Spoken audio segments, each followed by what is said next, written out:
Good afternoon, everybody. I am Spider of Crescendo Games, and on this lovely short drive, I'm going to talk about the central participant of Crescendo, the Weaver, and his character, the Setting. So, this is probably one of the biggest series of, set of questions that anyone who is playing or who has played RPGs who's looking into Crescendo has. Most people who are looking into Crescendo are not players, they're GMs. They want to run something different for their players. Which, been there, done that. I mean, I did that for years before making Crescendo. So the thing is that most people who are going to be looking at the ash can of Crescendo are going to go, okay, this is cool, but how do I run it? Like, seriously, what am I supposed to do with this voluminous text that needs work?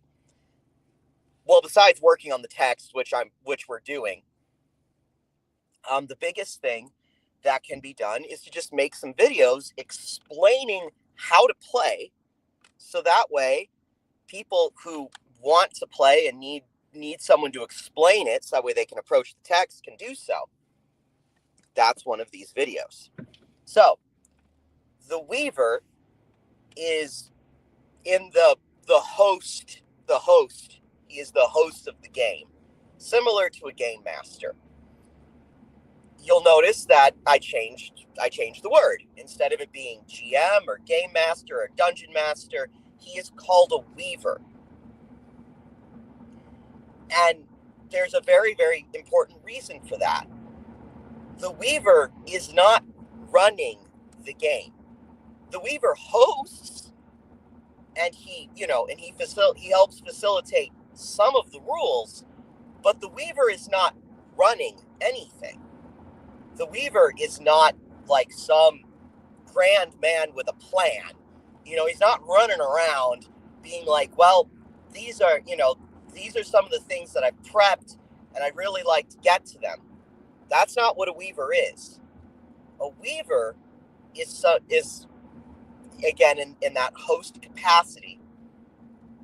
He takes the player's beliefs, traits, and scruples, all the things that they've made up, and he uses his setting to challenge them. So the Weaver challenges the players with his setting. Now, most people will go, well, I know what a setting is. It's a nice little colloquial phrase for the fake, for the world that everybody is talking about inside of a role-playing game. And that's true. It still is inside of Crescendo, but Crescendo requires a bit more structure and purpose when it comes to making a setting. It's not quite the same. It's not quite the same open-ended thing. Not quite. A setting is essentially the character that the Weaver is playing. The Weaver is playing the setting, similar in a similar capacity that players play their heroes. He isn't sitting there and facilitating play for everyone else. The he is doing his own thing. It may be asymmetric, and he may not be doing what the other players are doing, what the other participants are doing in the game, but he is playing the game. He isn't running it for anybody. He hasn't prepped anything in the way that a 5e GM or DM would think of. Most people inside of the RPG sphere, when they think of GMing, they think about sitting down and generating lists and coming up with monsters and coming up with encounters and stuff that they think would interest the players. That's not what the Weaver is doing. The first thing, however, is the setting. The setting is the Weaver's instrument. It's his avatar, similar to the. And so, however, unlike unlike the players with their heroes, the Weaver's setting is the container or the character that everybody else is responding to. Everyone else has the setting as a reference point.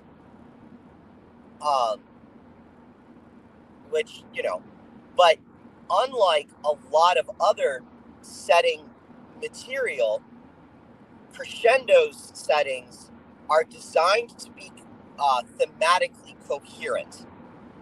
Now, what I mean by this is that when you make a crescendo setting, you are making a way to cohesively respond to your players. So that way, a strong story begins to emerge. The way that you get a good story from a role-playing game is you have a cohesive setting that responds to the players in a coherent manner. What the heck does that mean? Everybody's going, okay, you're probably following me right up until then. You're like, hold up, what the hell does that mean? Okay, I'll tell you. So, the setting of Crescendo has three major elements to it. Three big things that differentiate it from other role-playing games. And the first thing is the myth. So there's a myth, there are locales, and then each locale has what are called histories. We're going to get into all three of those in this little drive, so just hang in there. The myth. The myth is the central story of your setting. When the players and when the participants think of the setting, they think of the myth first. They think of the story that binds them all together. So every setting begins as a myth.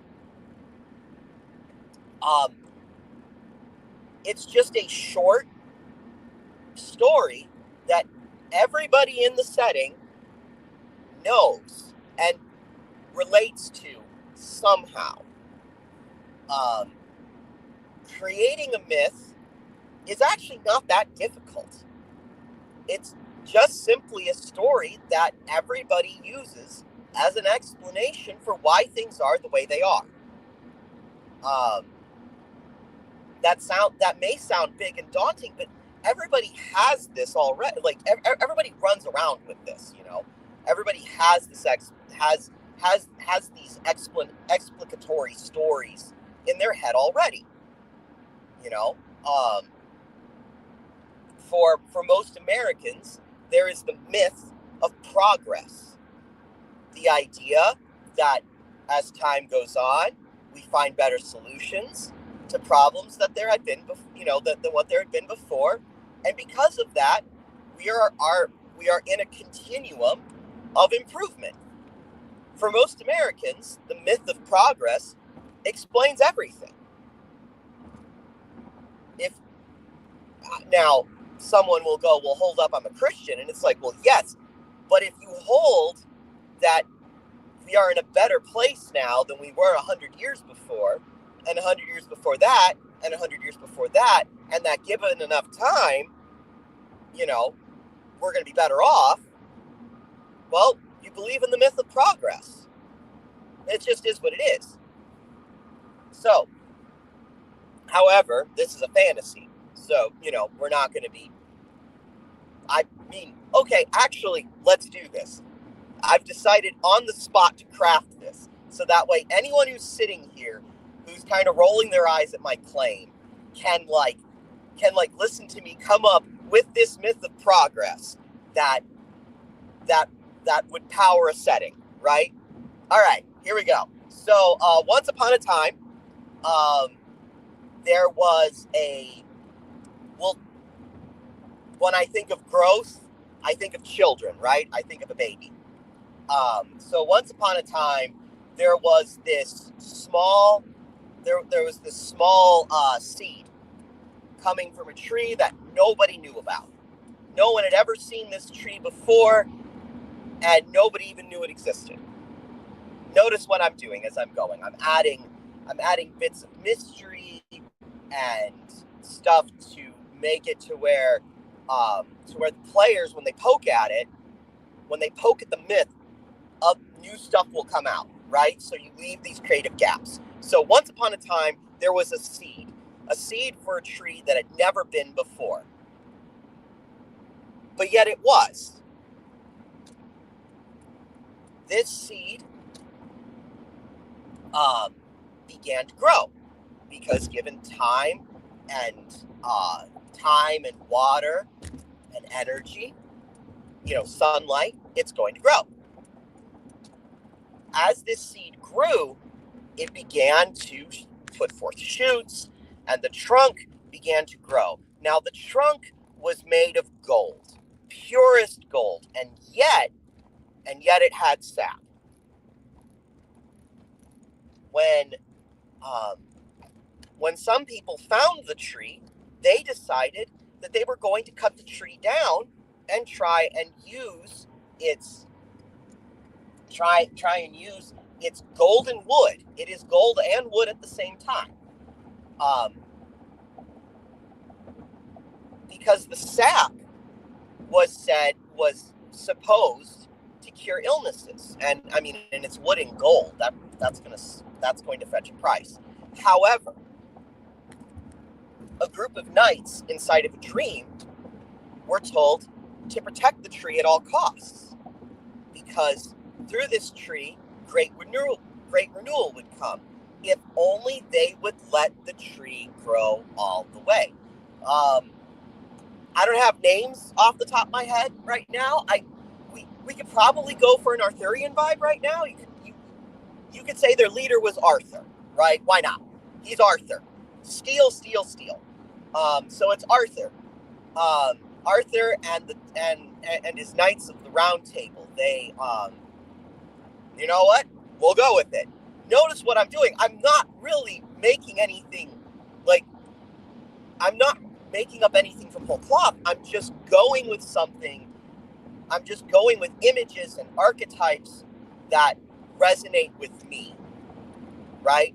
Now, someone may have heard this whole seed idea, and they may have a completely different idea would come out. That's great. Go with it.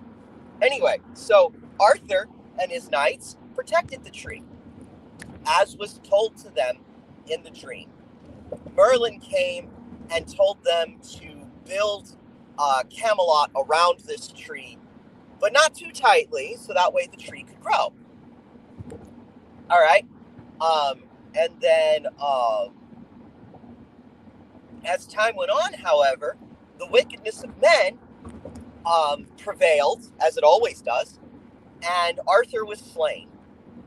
And when this happened, a great fog came up and enveloped the whole kingdom that this tree is in, and hid it from the eyes of the unworthy. For one man, I can't remember the name of the knight who threw Excalibur back into the lake. I'm just gonna say Belvedere. I know that's not. I don't think that's it. But we're doing this all off the cuff, so that way you can see what I'm doing as I'm doing it. So we'll just say it's Belvedere. It's not, but whatever.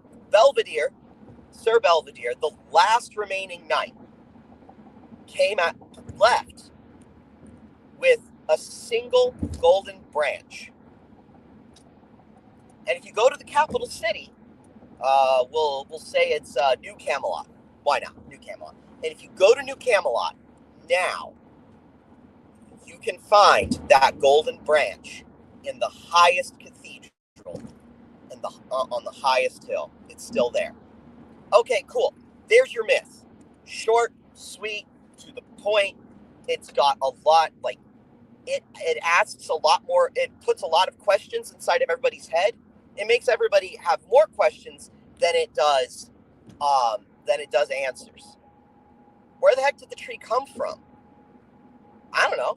Like, that's not really the point. There was a tree. There's a lot insinuated which the Weaver can then begin to draw out as time goes on. Now, you now have the myth, right? So we have a myth. The central story. Everybody in the setting knows this story. Everybody has an opinion on it, some way, shape, or form. This is important because it is because the most coherent way that a Weaver can respond to their players is to respond using the story. You want that myth. It will help figure things out. So, like, for instance, if somebody has a belief about, how they lost their child to a plague, you have a golden child show up. It looks like their old child. What the heck is that all about? Is it the same child? Has he been restored? As soon as you present this golden child, everybody is going to drop it. Like that player is going to drop everything, and he's going to go look at that. He's going to go look that up. He's like, well, wait a minute. Is this my child? And you don't even need to know. That's not important right now for our purposes. What's important is that it references that myth. So now that you've got the myth, you make a sandbox. Now, if you don't know what a sandbox is, go look it up on the rest of YouTube. There are people who have much better advice for making a sandbox than I do. I assure you. There are really, really good tools online. There's really good books. The Sandbox Generator, which I think you could pick up off Amazon. I use that in making my settings. It's fantastic. I love it. So here's what you need to do now. You make 3 locales. A locale is just a small, discrete area, like a town. A glade inside of a forest, or So here as a part of the example, we'll say that we're going to start New Camelot. We're going to start in the capital city. Our second one will be locale. Will be the Enchanted Lake that Camelot is not very far away from. Rumored to hold Excalibur, which had been granted to Arthur to protect the Golden Tree. And then for our third, let's say we need a bad guy site, I guess, right? Like some sort of bad guy site. We're going to put the ruins of Morgan Le Fay's